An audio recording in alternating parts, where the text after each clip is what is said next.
서킷 프라이밍 에크모에서 이제 서킷 프라이밍의 과정에서 뭐 이머전시에서 사용을 한다던가 ECPR의 경우에 이제 프라임을 이제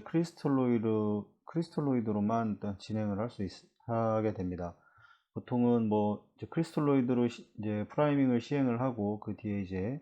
앞에서 말씀을 드렸던 뭐 여러 가지 혈액이라던가 아니면 일렉트로라이트 밸런스를 맞춰주기 위해서 이제 여러 가지 일렉트로라이트들을 이제 주입을 하게 되고,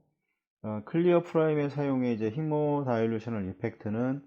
이 서포트 이제 시작 후에 이제 듀레틱을 투여를 한다거나 히모 컨센트레이션의 이제 추가 및 이제 트랜스퓨전으로 이제 치료를 할 수가 있습니다. 그래서 이 환자의 뭐 상태에 따라서 좀 다르겠지만 결국에는 환자의 이 그 체액량 자체에 이제 이 밸런스를 맞춰주는 게 이게 중요합니다. 체액량을 뭐 세포 내외로 나눠서 이제 이거 구분을 해서 이제 어느 쪽에 지금 볼륨이 많이 유입이 되는지, 여기에서 이제 볼륨의 종류도 그냥 이제 일반적으로 이제 크리스톨로이드 볼륨만 주입을 할 것인지 아니면 이제 이 온코틱 프레셔를 형성할 수 있는 이제 볼륨을 줄 것인지에 따라 달라지게 됩니다. 그래서 혈관 안에 이 혈관과 이제 간질구역이 있을 때 혈관 안에 볼륨이 많이 유지를 해야지 에크모가 이제 안정적으로 운영이 되게 되는데, 이 과정에서 뭐 노멀셀 라인을 줄 건가 아니면 뭐 플라즈마 솔루션을 줄 건지 아니면 알부민을 줄 건지, 이거에 따라서 이제 혈관 안의 볼륨의 차이도 이제 달라지게 됩니다. 무작정 이제 뭐 그 노말셀라인만 주입을 한다고 되는 건 아니고, 그 환자의 상태에 따라서 이제 볼륨에 주입하는 이제 종류도 좀 달라져야 됩니다. 이 서킷은 당연히 이제 이 에크모를 이제 시작을 하고 나서 이제 서킷을 모니터링을 해야 되는데, 이 서킷을 이제 모니터링해서 이제 세이프티 레벨을 이제 제공을 하고, 이 서킷의 펑션을 측정을 하며 이제 이 어브노멀 컨디션을 이 하트케어 이제 퍼스널에게 경고를 해야 됩니다. 이제 거기에 관련된 모든 사람들을 보통 이제 지칭을 하고 있는 건데, 그래서 뭐 여러 가지 뭐 서킷을 모니터링 하는 건 많이 있을 겁니다. 비너스 라인의 뭐 프레셔라던가 뭐 뒤에서도 뭐 플로우메타도 마찬가지고 여러 가지 이제 모니터링을 통해서 지금 이 에크모는 결국에는 이제 환자를 뭐 100% 서포트 해준다기보다는 이제 환자의 심장이 있고 심장의 기능을 이제 추가적으로 더 도와주는 이제 이런 역할을 하는 거기 때문에, 여기에서 이제 이런 서킷의 모니터링 관련된 뭐 헤모글로빈을 측정을 한다던가 뭐 여러 가지 이런 모니터링 등을 통해서 이 환자가 안정적으로 이 에크모를 통해서 이제 심장에 이제 서포트를 할 수 있는 이제 그런 기능, 그런 상태를 좀 만들어 줘야 되고, 이 서킷은 이제 여러 파라메타를 측정하도록 이 장비를 장착을 할 수가 있습니다. 여기 이제 블러드 플로우 메타는 이제 당연히 이제 이 RPM에 따른 이제 LPM으로 이제 측정을 하게 되는데, 이 RPM과 LPM은 이제 그 센트리퓨갈의 이제 종류에 따라서 이제 다 다르게 됩니다. 그래서 RPM을 기준으로 잡기는 좀 이제 좀 그 무리수가 있고, 이제 LPM을 가지고 잡아야 되는데, 이 RPM이 그 펌프의 종류에 따라서 다르기 때문에 이제 그 각 펌프의 특성도 좀 이해를 해야 됩니다.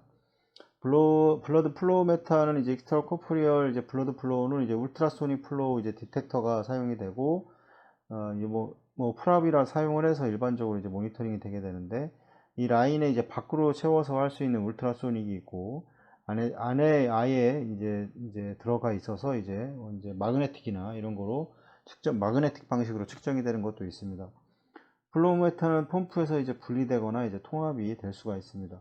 이 분리되어 있는 경우는 대부분 뭐 그 EBS라던가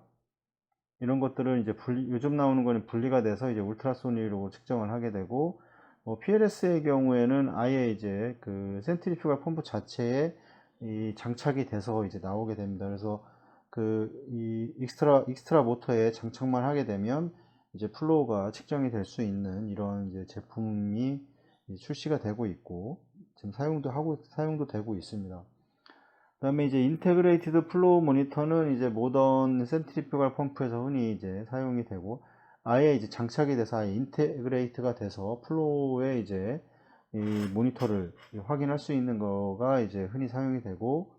또한 펌프의 용량이라던가 이제 레볼루션, 그 분당 레볼루션 RPM에 따라서 RPM을 기준으로 이제 플로우를 이제 계산할 수가 있고, 이제 일반적으로 이제 롤러 펌프를 이제 사용할 때 이제 수행이 되게 되고,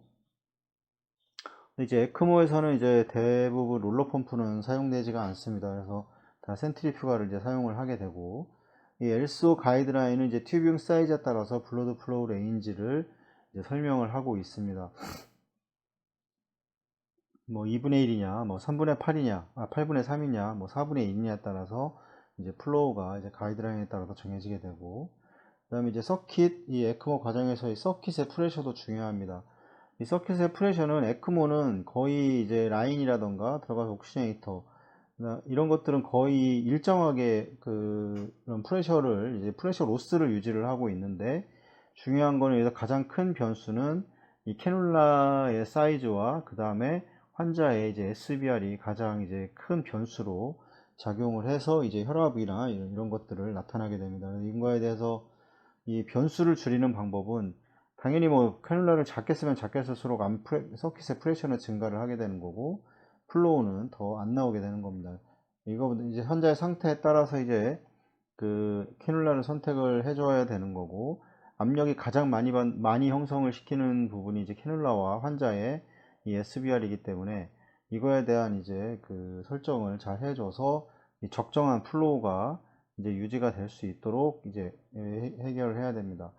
프레셔는 일반적으로 이제 가스 익스체인지 디바이스 이제 그라디언트를 결정하거나 이 비너스 드레이지 라인의 이제 사이폰 이펙트, 네가티브 프레셔를 측정하기 위해서 이제 사용이 됩니다. 에크모는 보통 바로 이제 심장이 이제 RA에 들어가게 되고, 그 다음에 바로 이제 리저버가 없이 이제 옥시네이터 연결이 되고, 바로 이제 뭐 피부나 아테리에 주로 이제 캐놀레이션에서 이제 유입이 되기 때문에 이 회로와 센트리퓨갈과 이 옥시네이터는 거의 이제 대부분 이 프레셔 로스는 정해져 있습니다. 이제 정해져 있고, 이거에 대한 변수는 캐놀라의 사이즈와 형태, 그다음에 환자에서 이제 SBR의 상태에 따라서 이제 이런 프레셔 로스가 변하게 되는 거고, 그래서 이제 이런 것들을 측정을 하게 되고, 그래서 비너스에 이제 이 리저버가 중간에 있다고 하면 비너스 리저버에서 압력은 거의 0에 가깝습니다. 근데 하지만 0에 이제 0에 유지를 하게 되는데, 이런 게 없이 바로 이제 센트리퓨갈에 연결이 되면 이제 이제 과도한 음압이 이제 형성이 되게 되는 이제 문제를 가지고 있습니다. 이 적정한 음압은 형성이 돼야 되는데 이게 과도하게 증가를 하게 되면 이 사이폰 이펙트가 너무 심해지면서 이제 채터링, 이 공동화 현상이 이제 일어나게 되는 이런 문제를 가지게 되고, 디바이스 프레셔 그라디언트가 이제 증가를 하게 되면, 디바이스의 프레셔 그라디언트라고 하는 거는 이제 옥시네이터를 예를 들면 인과 이제 아웃에서의 이제 프레셔에 이제 로스가 얼만큼 많이 생기는지가 중요한 겁니다. 이 프레셔 로스는 낮으면 낮을수록 좋은 겁니다. 성능이 이제 옥시네이터의 성능이 좋아진다고 생각을 하는 거기 때문에 이 프레셔 로스가 이제 증가를 한다는 거 원인은 이 사이즈가 이 옥시네이터의 사이즈가 이제 작다고 하면 더 이제 프레셔 로스가 증가하는 거고, 이 옥시네이터의 이제 이 크기가 이제 커진다고 하면 프레셔 로스는 이제 감소를 하게 됩니다. 그래서 제일 좋은 거는 프레셔 로스가 감소할 수 있는 큰 거를 사용을 해야 되는데, 이제 뭐 당연히 소아나 이제 이런 곳에서는 작은 걸 사용할 수밖에 없고, 그에 맞춰서 프레셔 로스는 이제 증가한다는 거를 이제 알 수가 있습니다. 그래서 이제 뭐 아울렛 튜빙이나 이제 그래서 프레셔 디바이스의 프레셔 그라디언트가 증가를 하면 이 아울렛 튜빙이 뭐 이제 킹크 되거나 아니면 디바이스의 스롬보스일 이제 가능성이 있을 수가 이제 있습니다. 이 자체의 인공장치 자체의 프레셔 로스를 이제 증가를 하는 거는 이제 이런 문제들이 이제 발생을 할 수가 있고, 그다음에 디바이스 전체 그라디언트를 결정하고 이 환자에 대한 리턴 프레셔를 측정하려면 이 포스트 가스 익스체인지 프레셔를 이제 꼭 측정을 해야 됩니다. 그래서 제일 좋은 거는 프레셔의 그라디언트는 인과 아웃이라고 했을 때 이제 이쪽에서 측정을 하는 게 가장, 하나만 한다고 하면 이쪽에서 이 옥시네이터를 지나서 측정을 하는 게 가장 이제 그 상태를 확인을 할 수가 있고, 제일 좋은 거는 이제 같이 두 개를 측정을 해서 확인을 해도 좋은 그 정보를 얻을 수가 있습니다. 이런 압력 측정 기반으로 해서 이제 서킷의 서브 레귤레이션을 위한 이제 알람이라던가 그 다음에 이제 또는 이제 컨트롤 포인트가 이제 있을 수 있다. 이렇게 이제 설명을 할 수가 있고, 이 가스 익체인지 디바이스와 이제 펌프의 이제 상대적인 인렛과 이제 아웃렛 프레셔는 이제 프레셔 측정에서의 이 보통 일반적인 이제 이제 포인트입니다. 결국에는 옥시네이터를 이 인과 인이고 아웃이라고 했을 때 이제 이쪽에서 아웃된 부분에서 측정을 하는 게 가장 이제 일반적인 그런 측정 위치가 되는 거고, 이 센트리퓨갈 펌프의 인렛 프레셔의 측정은 이제 히몰라이시스와 관련된 캐비테이션의 최소화를 시도할 때 이제 이용할 수가 있습니다. 보통 우리가 이제 채터링, 보통 센트리퓨가를 이제 RPM을 이제 상승시키면 이제 네가티브 프레셔가 형성이 돼서 RA에서 혈액을 이제 드레인을 시키게 되는데, 네가티브를 통해서 이제 RA의 볼륨이 혈액이 충분히 유입이 되는 상태에서 이 센트리퓨갈의 운영은 이제 많은 플로우를 형성을 시켜줄 수가 있는데, 만약에 이제 RPM만이